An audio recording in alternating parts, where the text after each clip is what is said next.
Hello guys, how are you doing today? Good morning or good afternoon from Georgia. Today, no beautiful sceneries. We're gonna take you to an amazing experience. Have you heard about the most famous noodle in Georgia? Yeah, we're gonna show you how they are made. If you don't know them, the name of that is mie letek, and the proper translation of it is dirty noodle. Is that dirty? Stay around, we're gonna show you if it's mie letek. It's not easy to be a cow in this village. The process of the dirty noodle starts right here. Look at the cow going around in circles. Here there is cassava and sweet potato flour, which will be grounded to make the mie letek.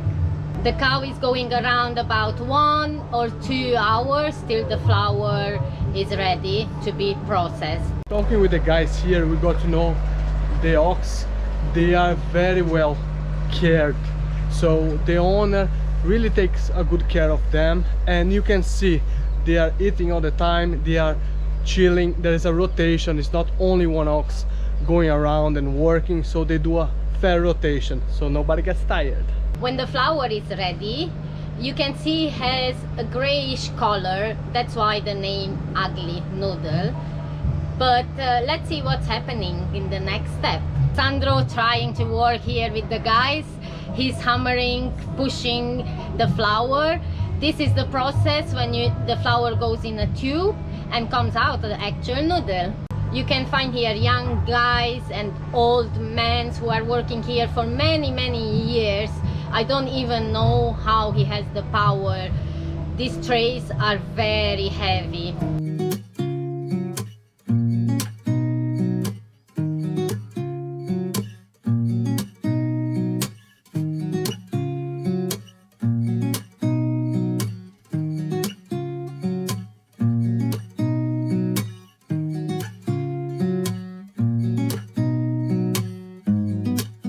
The noodle goes straight away in trays.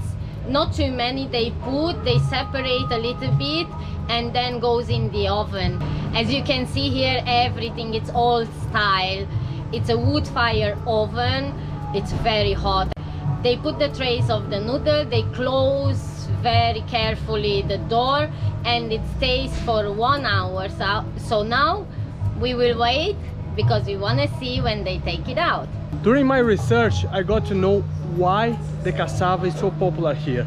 Back in time, people didn't have money to buy even the rice, so then they figured out they can eat the cassava. So that's how everything started, through cassava, because it was affordable for everyone, so everybody could be fed. What we got to know that how they know when it's ready. In about an hour, they measure the wood door, and when it's expanded a little bit, it means the noodles are ready. So let's take them out.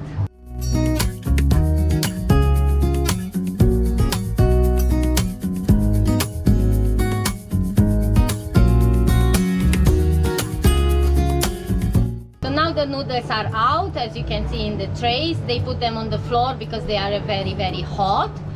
And then they hang them kind of like the clothes to dry in these little wood sticks, and then they put them out on the sun to dry. Let me show you the size of these ox. They are massive. Say hello. Can you remind them to like and subscribe, because we are doing plenty of videos about Indonesia, precisely Java.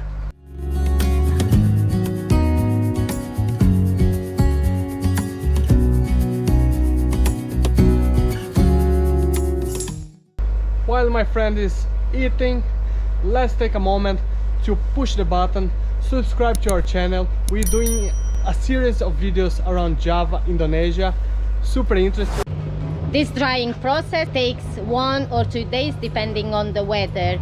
This is the only place in Indonesia where they still make with the traditional way the cassava noodles. You can find in modern factories made, but what's the difference? In this factory, everything is organic, there are no chemicals added, and everything is made by hand. how amazing is that? This was a super unique experience for us. Thanks, Georgia. There you go, guys. One more episode about Java. This place is insane. Stay there because much more content is on the way. I'm ending the video here. I hope you enjoyed this experience. Not too many people come here. I'm gonna put down below all the information you get here. Come pay a visit to the guys. They are super friendly. They don't speak much English though, but they put all the effort to make sure you understand all what's going on. Thank you very much for watching. I see you in the next one.